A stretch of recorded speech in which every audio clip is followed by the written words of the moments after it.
اور وہ پھر ہمیں یاد دلاتے ہیں قرآن کریم میں. اگر آپ نے حضرت نوح علیہ السلام کے بارے میں سورہ نوح اگر آپ نے پڑھی ہو ترجمے کے ساتھ تو پھر آپ کو یہ قیامت وہ قیامت نہیں لگے گی، اور پھر اللہ پر آپ کا بھروسہ اور یقین پختہ ہو جائے گا، اور وہ رزق جو اللہ نے آپ کے لیے لکھ دیا ہے وہ آپ کو مل کر ہی رہے گا.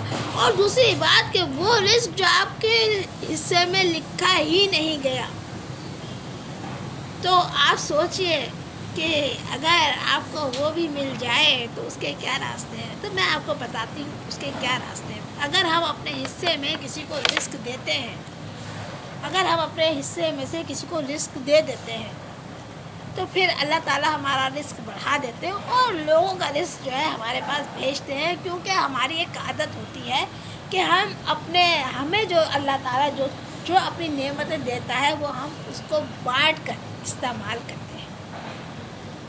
اس سلسلے میں ایک کہانی مجھے یاد آ گئی ہے، وہ کہانی بھی سناتی چلوں. تو وہ کہانی جناب علی یہ ہے، یہ ہوتی ہیں حکایتیں ہوتی ہیں جو سبق آموز ہوتی ہیں. کہتے ہیں کہ ایک آدمی جو ہے وہ بھوکا رہتا تھا، اور پھر بھوک کا یہ عالم تھا کہ وہ مانگ تانگ کر جو ہے گزارات کرتا تھا، لیکن مانگنے پر بھی اتنا رزق اس کو نہیں ملتا تھا کہ وہ پیٹ بھر کھانا کھا سکے. لوگ اپنی استطاعت کے مطابق رب کریم کا جو حکم ہوتا ہے تو اس کو وہ مل جایا کرتا تھا بھیک میں، لیکن وہ پیٹ بھر کھانا نہیں کھاتا تھا. پھر ایک دن اس نے اللہ سے عرض کی کہ یا اللہ، میرے نصیب میں جتنا بھی رزق ہے تو مجھے آج ہی دے دے.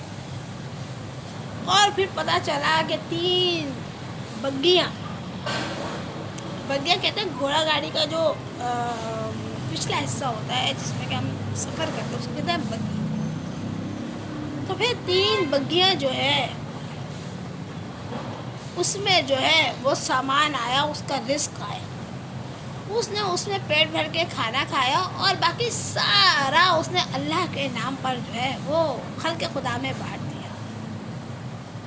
اب اس کے حصے کا رزق تو چلا گیا تھا، اس نے ایک بار منگوا لیا تھا، لیکن پھر اس رزق کا سلسلہ شروع ہو گیا، اور وہ روزانہ جو ہے رزق آتا تھا، اور وہ پیٹ بھر کھانا کھاتا تھا، اور باقی سارا رزق وہ بانٹ دیا کرتا تھا اللہ کے نام پر. یہ ہے اللہ سے کاروبار کا صلہ، یہ ہے اللہ سے کاروبار کا صلہ.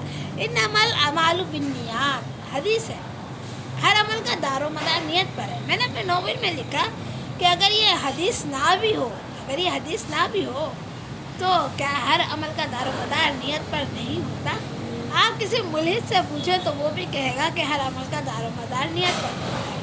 اور حدیث کی سچائی یہی ہوتی ہے کہ حدیث جو ہے کبھی بھی نفسیاتی طور پہ معاشرتی احوال جو بیان کرتی ہے یا جو آپ کو بتاتی ہے یا جو احکامات رائج کرتی ہے وہ ہیومن رائٹس کے تحت جو ہے وہ صحیح ہوتے ہیں. اور ہر وہ حدیث جو ہیومن رائٹ کے متصادم ہے تو وہ حدیث نہیں ہے.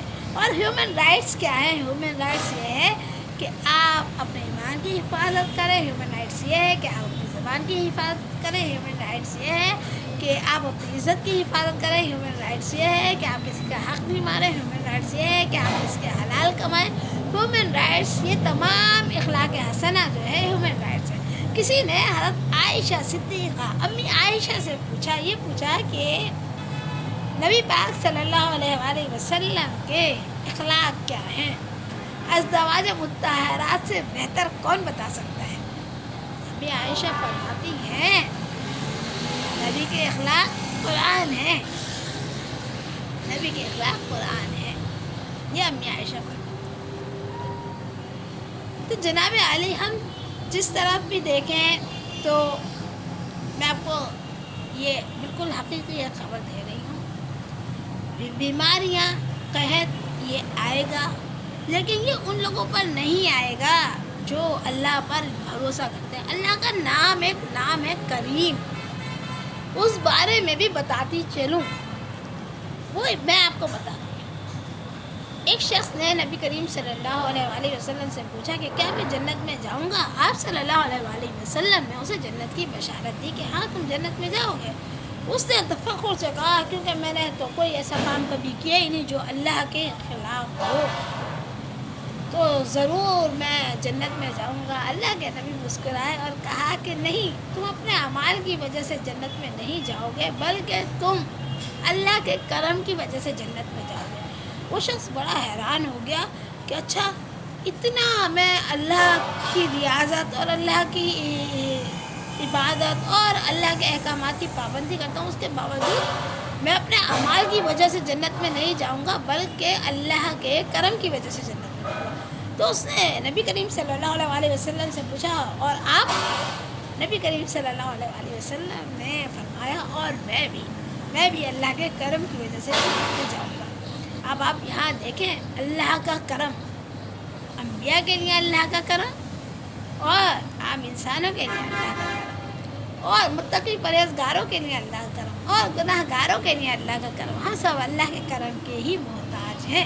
تو اپنا بہت خیال رکھیے، دعاؤں میں یاد رکھیے۔ یہاں میں اپنے ایک ساتھی کو ضرور آواز دوں گی کہ آپ سے جو باتیں کرتی ہوں بہت غصے میں کرتی ہوں، بہت ناراض رہتی ہوں، لیکن دل سے آپ کے لیے بہت ساری دعائیں کرتی ہوں۔ اپنا بہت خیال رکھیے، دعاؤں میں یاد رکھیے۔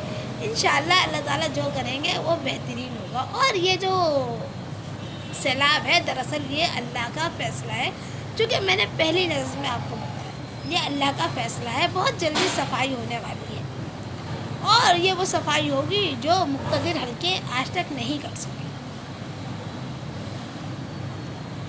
پھر ایک بار کہوں گی، اور میں تو بار بار یہی کہتی ہوں کہ اپنا خیال رکھیں۔ اور جب میں یہ کہتی ہوں کہ اپنا خیال رکھیں تو اس کا مطلب ہے اپنے ایمان کا، اپنے کردار کا، اپنے اوصاف کا، اپنی نیتوں کا، اپنے مال کا، اپنے بچوں کا، اپنے احباب کا، ہر چیز کا خیال رکھیں۔ جو خیال، یہ وہ خیال ہے جو صرف آپ کو ہی رکھنا ہے۔ اپنا بہت خیال رکھیں، دعاؤں میں مجھے یاد رکھیے۔ اب مجھے اجازت دیں، اللہ حافظ۔